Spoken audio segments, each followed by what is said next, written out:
और राम की खिचड़ी भी खाता है, रहीम की खीर भी खाता है, और भूखा है जनाब, उसे कहाँ मजहब समझ आता है। जय हिंद मेरे प्यारे बच्चों और मेरे जवानों। हम फिर से लेके आए हुए हैं हिंदी 10th क्लास गोदली गदखंड चैप्टर 3 पार्ट 3, जिसका नाम है भारत से हम क्या सीखे। भारत से हम क्या सीखे, जिसके लेखक हैं आप मैक्स मूलर। कौन है?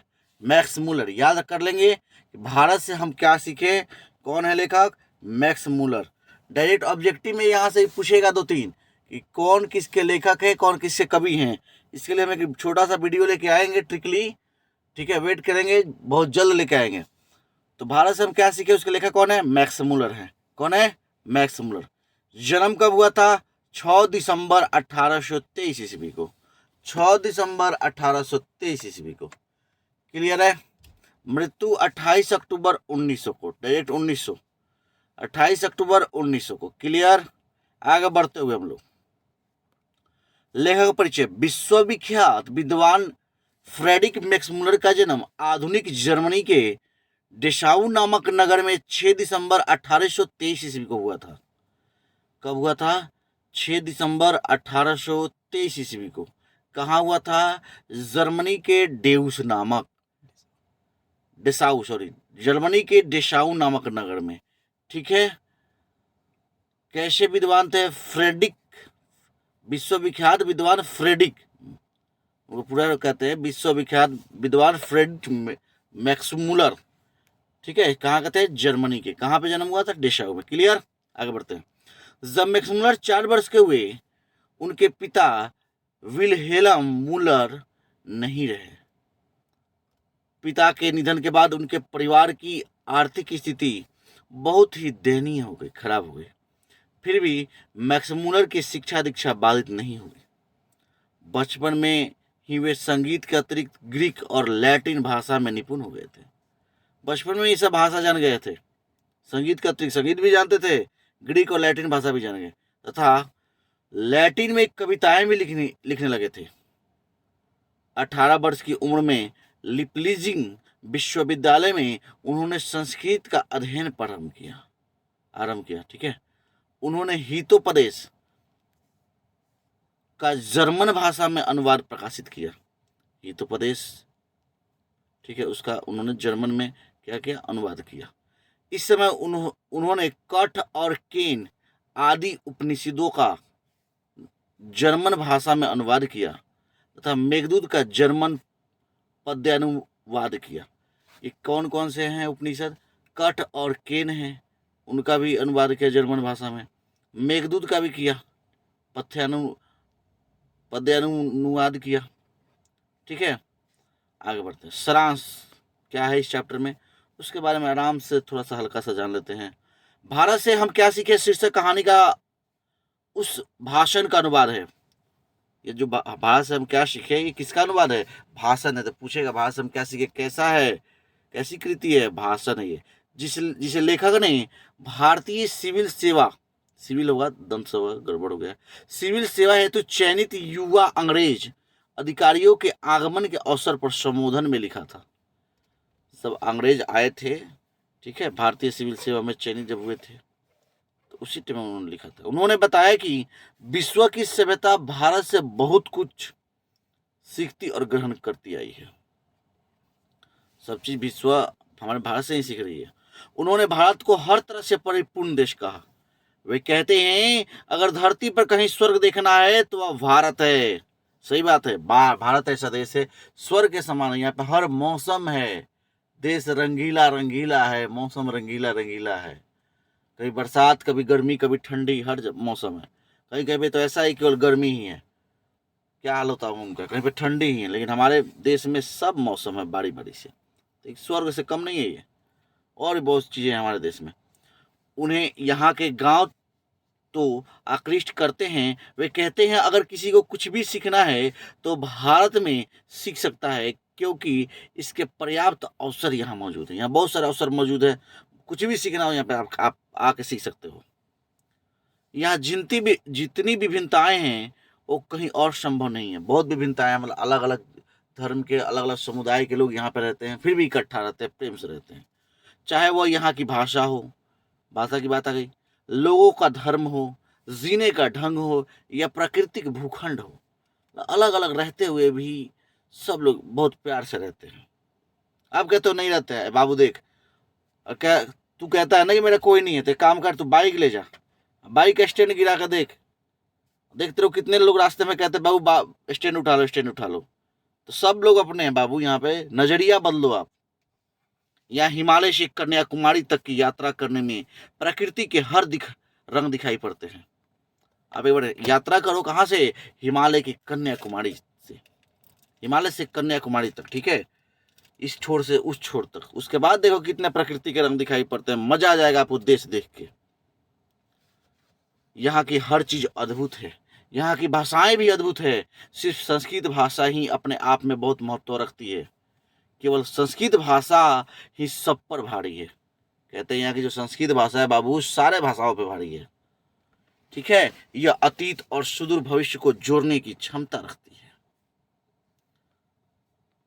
आगे बढ़ते हैं। अंत में यह कहानी हमें यह बताती है कि भारत ने तो अपने दुश्मनों को भी गले लगाया, लेकिन दुश्मनों ने इन्हें बहुत लूटा है। भाई अंग्रेज भी आए थे ना जब, उसके पहले पुर्तगाली आए, तो हम लोगों ने भाई स्वागत किया, जी आ जाओ आ जाओ, भाई स्वागत है, व्यापारियों के रूप में वो आए थे। लेकिन बाद में वो लुटेरे निकले, पुर्तगालियों के बाद डच, अंग्रेज सब आए।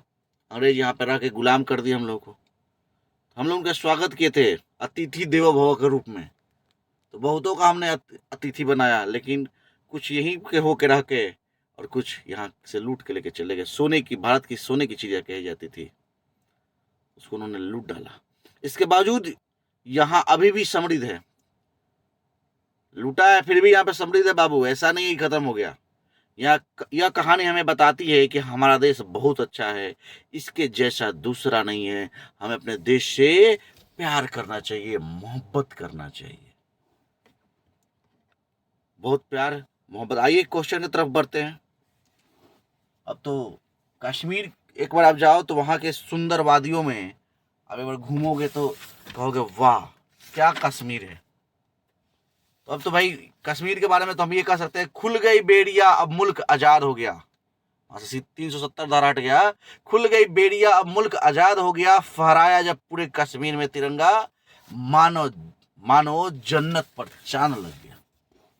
एक बार घूमिए आप, जाइए, जरूर जाइए और देश का, पूरे देश का आनंद लुफ्त उठाइए। आइए क्वेश्चन की तरफ बढ़ते हुए मेरे बाबू, कोई दिक्कत तो नहीं है? कोई दिक्कत नहीं होना चाहिए, हमको लाएंगे तो जरूर लाएंगे, सब क्वेश्चन लाएंगे बाबू। फिजिक्स का बोल रहे हैं बहुत सारे बच्चे, फिजिक्स का क्वेश्चन रेडी है, बहुत जल्द आएगा। तो मेरे प्यारे बाबू, अगर आपको फिजिक्स का क्वेश्चन आज चाहिए तो जल्दी इस पे कमेंट कीजिए, ताकि हम कल आपको वीडियो डाल सके, ठीक है। आइए क्वेश्चन शुरू करते हैं बाबू, कोनो दिक्कत है क्या ना बाबू? बिहारी है सामने के गर्दा उड़ाएगा बाबू, बुझल ना, सब खत्म कर देते बनी काव्य खंड, अब गद में चलल बनी, गद खत्म कर छोड़म, जब तक तोड़े ना तब तक छोड़े ना, एकदम क्लियर बा। तू एकदम रट्टा मारा, एकदम दिमाग में बैठाला सब, जेंग हो के समय कम बावे, रट के समझ के जेंग पड़े के बा, एकदम बहुते कम समय रह गइल बा, अपना आप के एकदम वादा कर लग बाबू हमरा कुछ करे के बा, तबे कुछ होई। आगे बढ़ते हैं सर बाबू।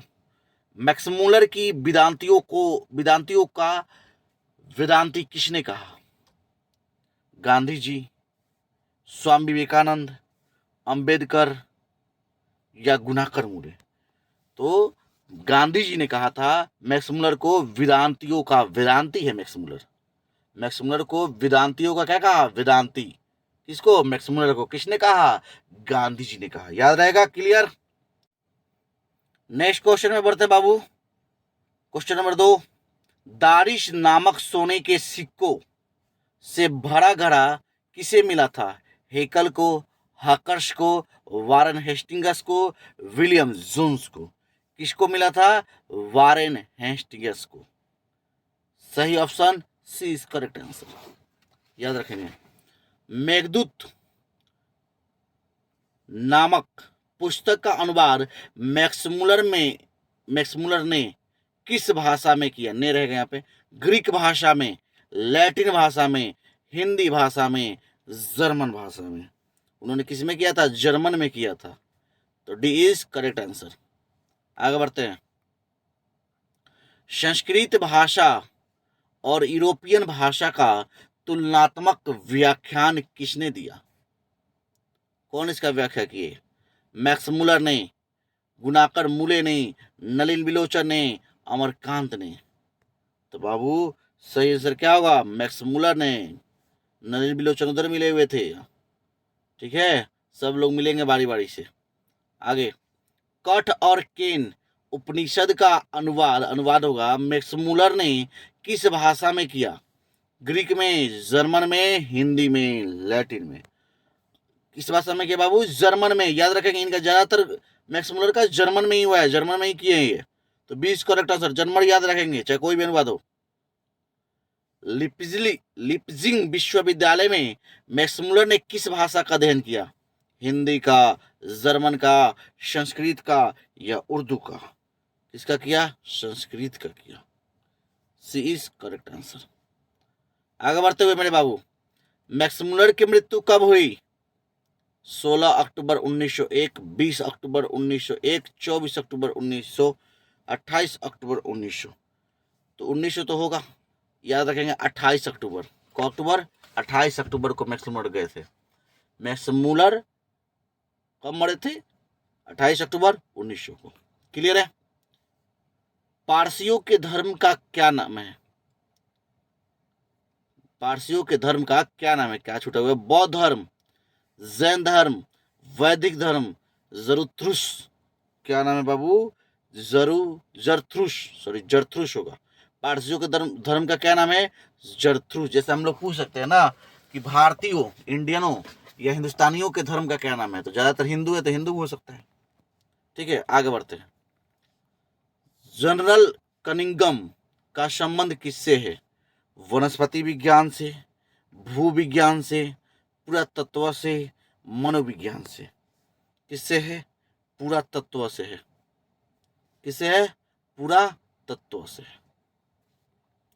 नेक्स्ट क्वेश्चन, 172 दारिश नामक सोने का सिक्का का घड़ा कहाँ मिला था? दिल्ली में, गांधीनगर में, वाराणसी में या श्रीनगर में? तो सही आंसर हुआ वाराणसी में। 172 दारिश नामक सोने का सिक्का का घड़ा कहाँ मिला था? वाराणसी में मिला था। क्लियर है? सी इज करेक्ट आंसर। महारानी विक्टोरिया ने नाइट की उपाधि प्रदान की?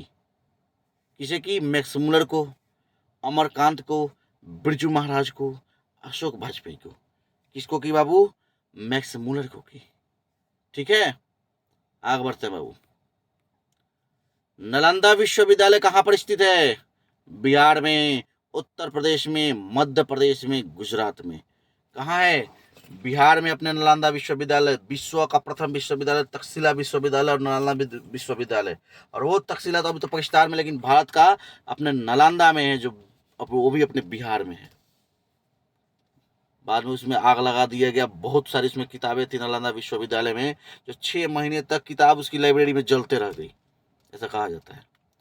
नेक्स्ट क्वेश्चन की तरफ बढ़ते हम लोग।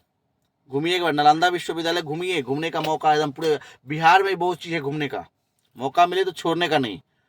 निर्वंश विद्या का संबंध किससे है? वनस्पति विज्ञान से, प्राणी विज्ञान से, मानव विज्ञान से, अंतरिक्ष विज्ञान से? किससे है? मानव विज्ञान से है। सी इज करेक्ट आंसर। आगे बढ़ते हैं। दारिश क्या है? चांदी का प्राचीन कालीन सिक्का, सोने का प्राचीन कालीन सिक्का, एक देवता, एक धार्मिक ग्रंथ? दारिश क्या है बाबू? सोने का प्राचीन कालीन सिक्का है दारिश। तो बी इज करेक्ट आंसर। आगे, मैक्स मुलर का जन्म कब हुआ? 6 सितंबर 1823, 6 अक्टूबर 1823, 6 नवंबर 1823, 6 दिसंबर 1823। सब 6 दिसंबर में हुआ था 1823 में। तो D is correct answer. D is correct answer. आगे बढ़ते हैं। प्लेटो का संबंध किस देश से है? इटली से, स्पेन से, भारत से, यूनान से?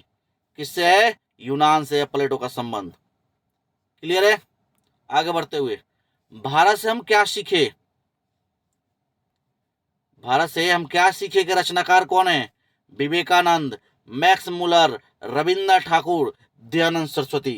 कौन है? मैक्स मुलर होगा। कौन सा होगा? Max Muller. ठीक है, आगे तरफ बढ़ते हम लोग। शाहनामा का रचना काल है। कब रचना काल हुआ था? शाहनामा कब रचना की गई थी? 7वीं 8वीं सदी में, 10वीं 11वीं सदी में, 4वीं 5वीं सदी में, 5वीं 6वीं सदी में। कब की गई थी? 10वीं 11वीं सदी में। B is correct answer. आगे बढ़ते हुए बाबू, संस्कृत का अग्नि शब्द लैटिन में किस रूप में मिलता है? अग्नि का जो लैटिन भाषा है, लैटिन भाषा में क्या नाम है उसका? पहला एग्नियस, अग्निस, इग्निस, ओग्निस। क्या होगा बाबू? सी होगा, इग्निस। क्या बोलेंगे? इग्निस। पहला एग्निस था, एग्निस, अग्निस, इग्निस, ओग्निस। इग्निस होगा, इग्निस। आगे बढ़ते हैं लास्ट क्वेश्चन की तरफ। अंत भला तो सब भला बाबू। हकर्स थे वनस्पति वैज्ञानिक, भूगर्भ शास्त्री, प्राणी वैज्ञानिक, पुरातत्वविद। कौन थे बाबू? वनस्पति वैज्ञानिक थे। तो इज करेक्ट आंसर। जाते जाते, तकदीर के खेल से निराश नहीं होते, तकदीर के खेल से निराश नहीं होते, जिंदगी में ऐसे कभी उदास नहीं होते, हाथों की लकीरों पर क्यों भरोसा करते हो, तकदीर उनकी भी होती है जिनके हाथ नहीं होते। तो मेरे प्यारे बच्चों, लाइक और कमेंट और शेयर जरूर करने का। आज के लिए इतना ही। वंदे मातरम, इनकलाब जिंदाबाद, जय हिंद, जय भारत।